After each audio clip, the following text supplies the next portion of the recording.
خدائی نہ کریں، مسجد میں لا کر سب سے پہلے اللہ کا فریضہ ادا کروائیں، اس لیے کہ مسلمان کے اسلام پر باقی رہنے کا ایک ہی ذریعہ ہے کہ وہ نماز کم سے کم پڑھتا ہو تو نماز اسلام پر باقی رہ سکتا ہے۔ اگر مسلمان کی دل میں نماز نہیں ہے تو اس کے کفر کے درمیان کوئی دیوار کوئی آڑ نہیں ہے۔ میں مسلمانوں کے اقدام کا بنیادی سبب یہی ہے کہ مسلمان نماز کے فریضے کو چھوڑے ہوئے ہے۔ مسلمان کا یہ کہنا اللہ کو پسند نہیں ہے، کسی نماز پڑھنے والے مسلمان کا یہ کہنا اللہ کو پسند نہیں ہے کہ جس کو پڑھنے کی پڑھ لے گا، مجھے کیا مطلب ہے، اللہ کو یہ بات پسند نہیں۔ میری بات آپ نوٹ کر لیں، جو مسلمان نماز پابندی سے پڑھتا ہے لیکن اپنے پڑوسی کو نماز پر آمادہ نہیں کرتا، یہ نماز پڑھنے والا گناہ گار ہے۔ اگر اللہ کا عذاب آئے نماز پڑھنے والے پر تو یہ بھی عذاب میں گرفتار کیا جائے گا۔ ایک احادیث بے شمار اس سے بھری ہوئی ہے، میں تو کوئی خیالی باتیں نہیں کر رہا ہوں، اس لیے میں تاکید سے کہہ رہا ہوں کہ ایک فرد پر کوشش کرو اس بات کی کہ کسی طرح نماز اس وقت ہی ادا کر لے۔ ہمارے گشت کا دوسرا مقصد، دوسرا فریضہ، پہلا میں عرض کر چکا ایمان، دوسرا فریضہ گشت کا یہ ہے کہ اس سے گشت کے ذریعے نماز ادا کروا دی جائے۔ اگر یہ نماز پر آ گیا تو امید کی جا سکتی ہے کہ باقی سارا دین زندگی میں آ جائے گا کہ حدیث من اقامہا فقد اقام الدین، جو نماز کو درست کر دے گا پورے دین کو قائم کر دے گا۔ اللہ کے راستے میں نکلنے کی غرض بھی یہی ہے کہ نمازوں میں ایک کمال دینا۔ عمر رضی اللہ تعالیٰ عنہ صحابہ کو جماعت میں نکالا کرتے تھے کہہ کر کہ تمہیں مدینے سے باہر سے نکال رہا ہوں تاکہ میں نماز میں کمال دے رہا ہوں۔ اللہ جو اللہ کے نبی کے ساتھ نماز پڑھتے ہوں ان کی نماز میں کیا کمی ہوگی، لیکن دنیا کی مشغولی سے، اسباب کی مشغولی سے اور گھر کے تقاضوں سے ہٹایا جاتا تھا خدمت کے لیے تاکہ سارے دنیا کے تقاضے چھوڑ کر اللہ کے راستے میں نکل کر یہ اب تہجد کا، اوابین کا، اشراق کا، داعش کرنا کو عادی بنائیں۔ مسلمان ایک برے ماحول میں رہتے نوافل کی عادت ختم ہو جاتی ہے، یہاں فرائض بھی ضائع ہونے لگتے ہیں۔ اپنے ماحول سے نکلنا ضروری ہے عمل کی استعداد پیدا کرنے کے لیے۔ تو میں نے عرض کیا کہ ایک بنیادی فریضہ ہے یہ، اس لیے کہ کسی مسلمان سے یہ کہتے ہوئے شرم آتی ہے کہ نماز پڑھو، کیونکہ نماز پڑھنا ہوگا، زکوٰۃ دینی ہوگی، یہ تو کافر سے کہا جاتا تھا۔ جب کوئی کافر اسلام کی طرف آتا تھا یا کسی کافر کو دعوت دی جاتی تھی تو یہ کہا کہ نماز پڑھنی ہوگی، زکوٰۃ دینی ہوگی۔ مسلمان نماز چھوڑ دے یہ تو ناممکن بات ہے، ناممکن بات ہے۔ دور سارے اس کو کوئی تصور نہیں تھا کہ مسلمان نماز چھوڑ دے۔ یہ تو ہوا کہ کافر نے نماز پہلے پڑھی، اسلام بعد میں قبول کیا، مگر یہ کہیں ثابت نہیں ہے کہ مسلمان نماز چھوڑ دے۔ میرے دوستو، اس طرح ہمیں اپنی نمازوں میں کرنا ہے، اور یہ بات بالکل واضح ہے کہ اپنے آپ کو تہجد کا عادی بناؤ، اس لیے کہ نوافل کی کثرت فرائض کی تکمیل کے لیے ہے۔ نوافل کی کثرت سے بندہ اللہ کی طرف قریب ہو جاتا ہے، اللہ فرماتے ہیں کہ اس کے عادی بن جاتا ہوں، اس لیے اپنے آپ کو تہجد کا عادی بناؤ۔ عام مزاج یہ ہے تہجد پڑھنا کوئی فرض نہیں ہے، ارے یہاں سو جاؤ تھکے ہوئے ہو اور نیند پوری ہونی چاہیے، یہ نہیں۔ قرآن نے کہا ہے کہ علم کو کھولنے والا سب سے زیادہ اور دعوت کے فرق کے تقاضوں پر سب سے زیادہ مدد کرنے والی جو چیز ہے وہ رات کا قیام ہے۔ اس لیے ہمیں تہجد کا اور نوافل کا، نماز سے پہلے بعد کی سنتوں کا بہت اہتمام کرنا ہے۔ اپنے آپ اپنا معقول بدلنے کے لیے، اپنا مزاج نوافل کا بنانے کے لیے اللہ کے راستے میں نکلنا ہے۔ عام طور سے جماعتیں سمجھتے ہیں تو مسافر ہے، مسافر کے ذمہ سنتیں نہیں ہیں، حالانکہ وہ سواری کے لیے ہے بات کہ آدمی اگر سواری پر ہے تو وہ سواری پر جہاں نماز پڑھنا دشوار ہے وہاں سنتیں چھوڑ دینا سنت ہے، ورنہ حضور صلی اللہ علیہ وسلم نے اپنی سواری میں نفلیں بھی پڑھی ہیں۔ اگر نوافل پڑھنے کی گنجائش ہے، کیونکہ نوافل بیٹھ کر پڑھی جا سکتی ہیں اور نوافل کے پڑھنے میں قبلے کا رخ کی کوئی دلیل نہیں ہے۔ اگر آپ جہاز میں یا ٹرین میں یا کسی گاڑی میں بیٹھے تو آپ نماز بیٹھے نماز پڑھ سکتے ہیں۔ ہاں، ہماری جماعتوں کا قیام مسجد میں ہوتا ہے، تو لہٰذا تہجد کا، اوابین کا، اشراق کا، چاشت کا خوب اہتمام کیا جائے، کیونکہ اپنے آپ کو نوافل کا مزاج بنانے، اس کی استعداد پیدا کرنے کے لیے اللہ کے راستے میں نکلنے کی ضرورت ہے۔ نماز علم پر پوری آئے، اس کے لیے دو علم مت کو دیے گئے ہیں، ایک فضائل کا علم اور دوسرے مسائل کا علم۔ فضائل کے علم میں ہماری فضائل کی کتابوں میں بنیادی کتاب فضائل اعمال، فضائل صدقات، شیخ الحدیث ذکر اثار فضائل کی وہ کتاب ہے، ہماری اصل اس کی لکھوایا ہے اصل سے کہہ کر، اور اس میں جو فائدے ہیں انہیں احترام سے پڑھا جائے۔ جو ہے کر کے احادیث کے کا نچوڑ ہے یہ فوائد، ان کا پڑھنا بہت ضروری ہے. یہ ہماری فضائل کی تعلیم فضائل سے ہوگی. اور دوسری بنیادی کتاب تبلیغ المنتخب احادیث ہے. عالمی سطح پر اس کتاب کی تعلیم انتہائی ضروری ہے، کیونکہ یہ 6 صفات ہے، یہ وہ 6 نمبر ہے جس سے متعلق حاجت نے جمع کی ہیں. یہ دونوں کتابیں ہماری تعلیم کی بنیادی کتابیں ہیں، فضائل اعمال کا فضائل صدقات اور منتخب احادیث. اس کا خوب اہتمام کیا جائے. عرب حضرات کے لیے منتخب احادیث، ریاض الصالحین اور حیات الصحابہ یہ عربوں کی تعلیم کی کتابیں ہیں. ان کتابوں سے تعلیم کا خوب اہتمام کیا جائے. اپنے مقام پر رہتے ہوئے بھی تعلیم ہو، تعلیم کے ساتھ گشت کے دوران بھی تعلیم ہو. ایک تعلیم وہ ہوگی ہماری مسجد میں، جو تعلیم ہوگی ہماری کسی نماز کے بعد. یہ تعلیم تو وہ تعلیم ہے جس میں ہماری جماعت کے مسجد کے سارے ساتھی شریک ہو. ایسے وقت میں تعلیم کی جائے جس وقت میں ساتھی نماز میں زیادہ شریک ہوتے ہو اور زیادہ وقت فارغ ہو لوگوں کے پاس، ایسے وقت میں تعلیم ہو. مسجد میں روزانہ کی مقام کی تعلیم آدھا گھنٹہ کم سے کم ہونا چاہیے، ورنہ مدرسہ کے بیان میں ہے کہ مسجد میں تعلیم 1.5 گھنٹہ ہونی چاہیے. اس طرح ہمیں اپنی مسجد میں صبح شام تعلیم کا اہتمام کرنا ہے. ایک فضائل اعمال، فضائل صدقات اور ایک منتخب احادیث ہے. جو جماعت اللہ کے راستے میں نکلی ہوئی ہیں وہ جماعتیں صبح میں اور شام میں 2.5 گھنٹے 3 گھنٹے تعلیم کا اہتمام کریں گی. تعلیم کے دوران تعلیمی گشت ہوتے رہنا چاہیے. جو ساتھی جائیں بازاروں سے، گناہوں کے اڈوں سے اور جو ہے غفلت کے ماحول لوگوں کو نکال کر تعلیم حلقے میں لائیں. تعلیم کے ساتھ تعلیمی گشت کرنا یہ بھی صحابہ کرام کا معمول ہے. ابو رضی اللہ تعالیٰ سارے محدثین کا امام ہے. تعلیم کے دوران تعلیمی گشت کر کے لوگوں کو کھلے بازار سے دکان سے اٹھا کر لوگوں کو مسجد میں بھیج رہے. وہ یہ نہیں کہہ رہے کہ جو فارغ وقت میں تعلیم ہو. انہوں نے تجارت بازار، کھلے بازار سے لوگوں کو اٹھا کر مسجد میں بھیجا ہے تعلیم کے لیے. اس طرح ہمیں اللہ کے راستے میں نکل کر تعلیمی گشت کا اہتمام کرنا ہے. رہی اپنے مقام پر رہتے ہوئے یہ ہوگا کہ مسجد کی معمول کی تعلیم کے بعد جماعتیں بنا دی جائیں ساتھیوں کی. 2-2 3-3 ساتھی 4-4 ساتھیوں کی جماعتیں بنائی جائیں اور انہیں ملاقاتوں کے لیے بازاروں میں، گلیوں میں، گناہوں کے اڈوں پر جماعتیں بنا کے بھیجی جائیں.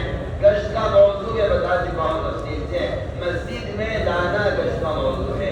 اس لیے جو جماعتیں مسجد بھیجی جائیں ملاقاتوں کے لیے انہیں کہہ کر تاکید کر کے بھیجا جائے کہ آپ ان کو مسجد وہاں میں لے کر آئیے.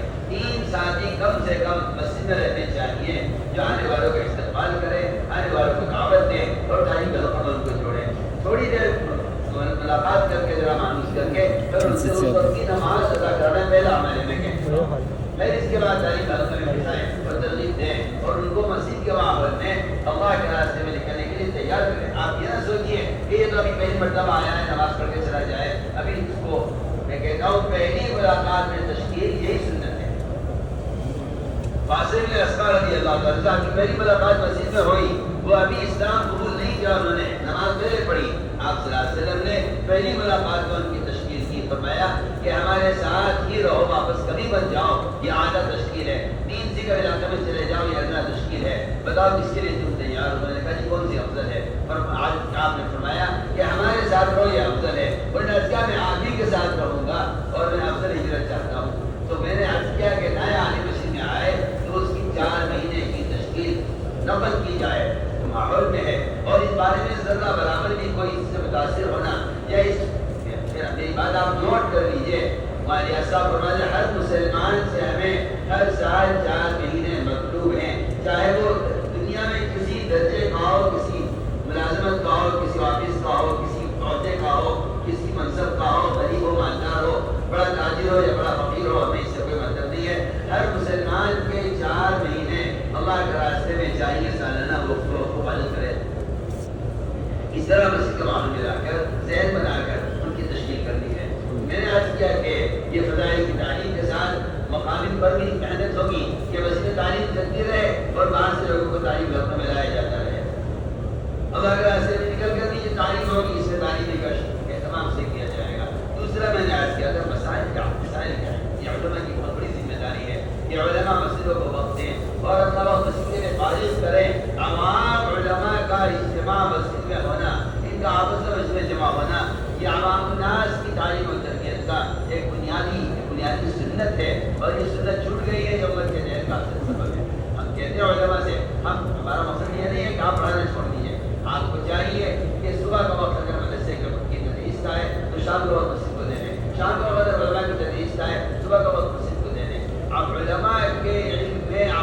کا اتنا ہی حصہ ہے جتنا حصہ ان طالب علم طلبہ کا ہے جو طلب لے کر مدرسے میں آ گئے ہیں۔ علماء کے علم میں دونوں کا حصہ برابر ہے۔ علماء جتنا حفاظت کریں ان متخرجین کے لیے اور متخصصین کے لیے، یہ جو پڑھنے کے لیے آئے ہوئے ہیں، علماء کو چاہیے اتنا ہی وہ حفاظت کریں ان عوام کے لیے جنہیں اپنے کے فرائض معلوم نہیں ہے، جو کہنے کے الفاظ سے واقف نہیں ہے۔ اس لیے ہر مسجد میں ہم چاہتے ہیں کہ مسائل کا حلقہ قائم کیا جائے فضائل کی طرح۔ یہ بہت بنیادی چیز ہے، بنیادی فریضہ ہے، جس کے بغیر اعمال قبول ہو گیا باقی نہ کس کو عمل درست ہوگا۔ اس لیے مسائل کا علم، فضائل کا علم، یہ ہر مسجد کا عمل ہے جس کی پوری کوشش کی جائے۔ اور یہ اثر تو محفوظ ہے، علم اور ذکر کا خلاصہ ہے اللہ کی اطاعت اس کے دھیان کے ساتھ ہو جائے۔ اس لیے سب سے بنیادی چیز ان سارے اعمال میں روشنی لانے کے لیے وہ اللہ کا ذکر ہے کہ اللہ کے ذکر کے بغیر علم ظلمت کی ظلمت ہے۔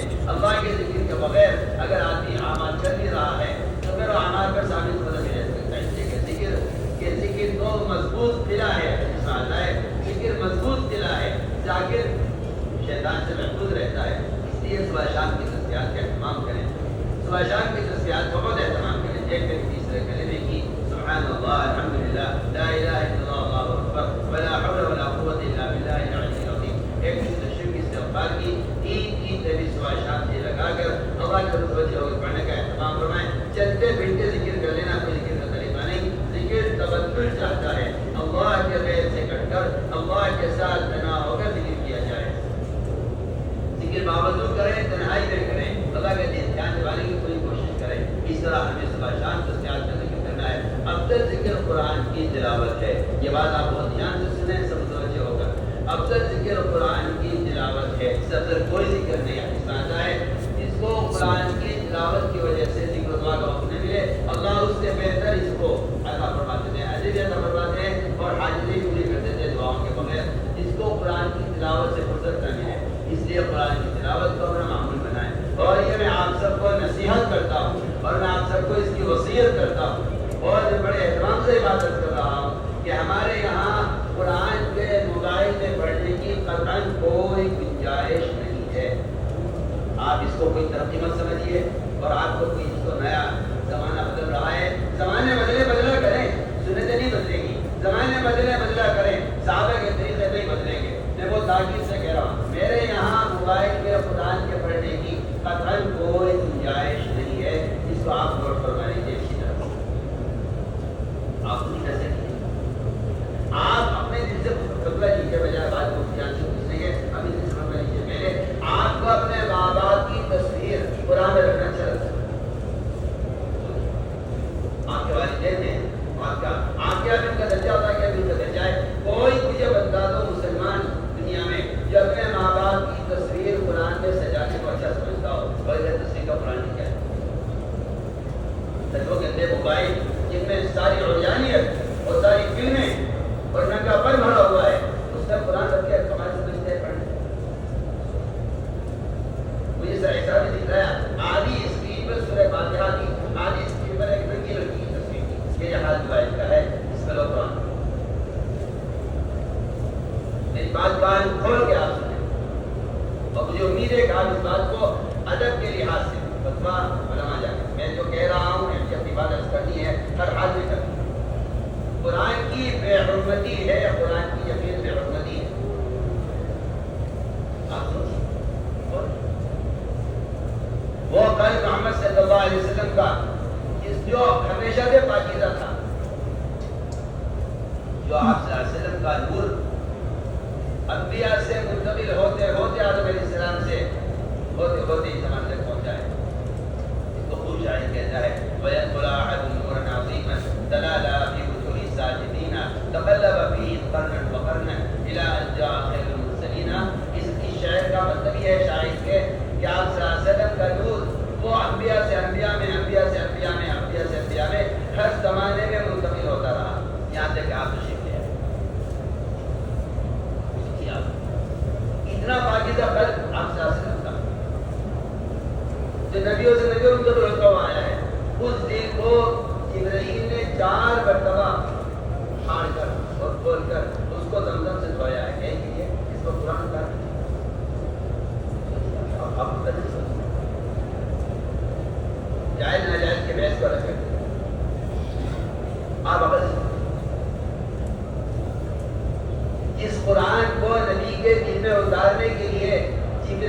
4 مرتبہ اس کو چاک کیا ہے اور اس کو زمزم کے پانی سے دھویا ہے کہ اس کو قرآن اتارنا ہے. آپ اس قرآن کو اس گندے موبائل کو اتار کر آپ کے جسم کو حیرت نہیں. احساس مردہ ہو جائے اور ادب ختم ہو جائے, آدمی ہو جائے کرے اضافہ اگر حیا فقال معاشی دا. جب آپ کی حیا ختم ہو جائے تو آپ جو چاہے کریں. انسان کی طبیعت آپ پیشاب کے برتن میں پانی پینا پسند نہیں کر سکتے. آپ نیا خریدنا ہے کے ساتھ دے رہا ہوں, یہ برتن پیشاب کے لیے ہے, یہ برتن پانی کے لیے ہے. برتن کا پانی پیشاب کے لیے کیسے سوال ہوتا ہے؟ پانی پینے کا برتن پیشاب کے لیے, پیشاب کا برتن پانی پینے کے لیے کیسے سوال ہوتا ہے؟ اتنی معمولی ضروریات میں انسان کے لیے برتن تقسیم ہے. آپ اس قرآن میں موبائل میں رکھ کر کوئی ایڈ آ جائے, کوئی اشتہار آ جائے, کوئی بٹن دب جائے, میرے برابر میں ایک صاحب ایک قرآن پڑھ رہے تھے موبائل سے, اچانک پھر آنے اور قرآن پڑھتے پڑھتے بتائیے قرآن ذکر ہے اور ذکر تبدل چاہتا ہے. تبدل کہتے ہیں اللہ سے غیر سے کٹ کر اللہ کا ذکر کرنا. اگر آپ بیت اللہ کے سامنے کھڑے ہوئے ہیں تو آپ کو بیت اللہ سے بھی اپنے دھیان کو کاٹ کر اللہ کے دھیان جمانا پڑے گا. آپ کو بیت اللہ کو دیکھنا نہیں ہے, نماز میں سجدے کی جگہ پر دیکھنا ہے, یہ نماز کا کمال ہے.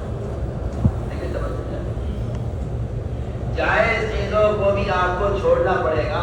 نماز میں اللہ کے دھیان جمانے کے لیے ذکر تبدل جاتا ہے. تو آپ کو چیزوں سے جب جائز چیزوں سے بے تعلق ہونا, جب جائز چیزوں سے بے تعلق ہونا ضروری ہے اللہ کا ذکر کرنے کے لیے, تو بتائیے قرآن پڑھنے کے لیے اتنا کرنی جس سے تعلق ہو جائے شروع.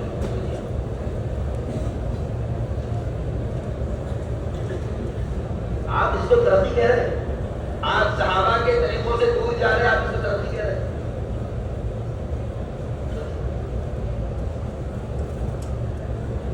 اس سخت کراہیت مجھے ہے اس سے. اسی میں قرآن, اسی میں ننگے افریقہ پر, اسی میں قرآن. آپ قرآن کو کہاں اتار دیا آپ نے؟ جبریل نے قرآن کو کہاں اتارا تھا, آپ نے کہاں اتارا ہے؟ آپ ذرا معاشرہ کیوں دیتے ہیں؟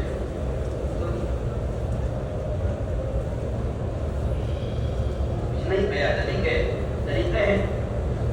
ایک ایسا کا قول ہے جو اپنی رائے پر چلے گا اور سنتوں کو دشمن ہو جائے گا, تو نئے نئے طریقے چلے گا. امام مالک کا قول ہے اس امت کے بعد والے سدھر نہیں سکتے جب تک امت ہر عمل کو صحابہ کے طریقے پر کرے.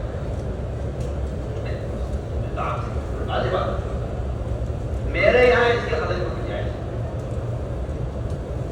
آپ ٹرین میں بس میں آپ پرانا, میں دلی میں, امریکہ کینیڈا میں دلی میں, بس راستے سے چلتے ہوئے ایک جازتی ہو جائے. میرے برابر میں ایک گاڑی میں ایک صاحب تھے جو ہاتھ میں کتاب لے کر پڑھ رہے تھے. ڈرائیور اس گاڑی چلاتے ہوئے میں بہت مزے کا مثال کو سنا تھا. اللہ کرے آپ نے سمجھا جائے. کتاب ہاتھ میں لیے ہوئے تھا ڈرائیور لال بتی پر, اس کے ہاتھ میں کتاب تھی, وہ کتاب پڑھ رہا تھا اور کتاب پڑھتے پڑھتے وہ ایک طرف سے دروازہ کھولا اور گاڑی سے نکل کے میری گاڑی پر آیا, میرا دروازہ کھولا اور مجھے کتاب وہ یہ کہا کہ یہ اس میں دیکھ کر وہ آدمی بائبل پڑھ رہا تھا اور بائبل لا کے سو گئے.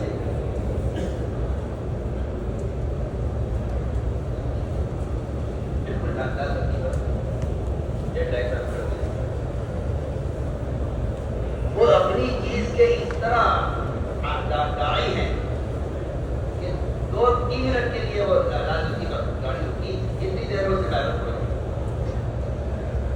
اور مجھے اس کے سامنے سے دیکھا کہ یہ مسلمان معلوم ہوتا ہے. آیا اس سے کیا کچھ سامنے مجھے ہتھیار لے کر گیا اور اسی اتنی دیر میں جتنی دیر راجنیتی اتری اتنی دیر میں مجھے بائبل کی دعوت دے کر اس کی منزل بن جا کر مجھے دے کر نکال دیا. آپ عقل سے سوچیے نا,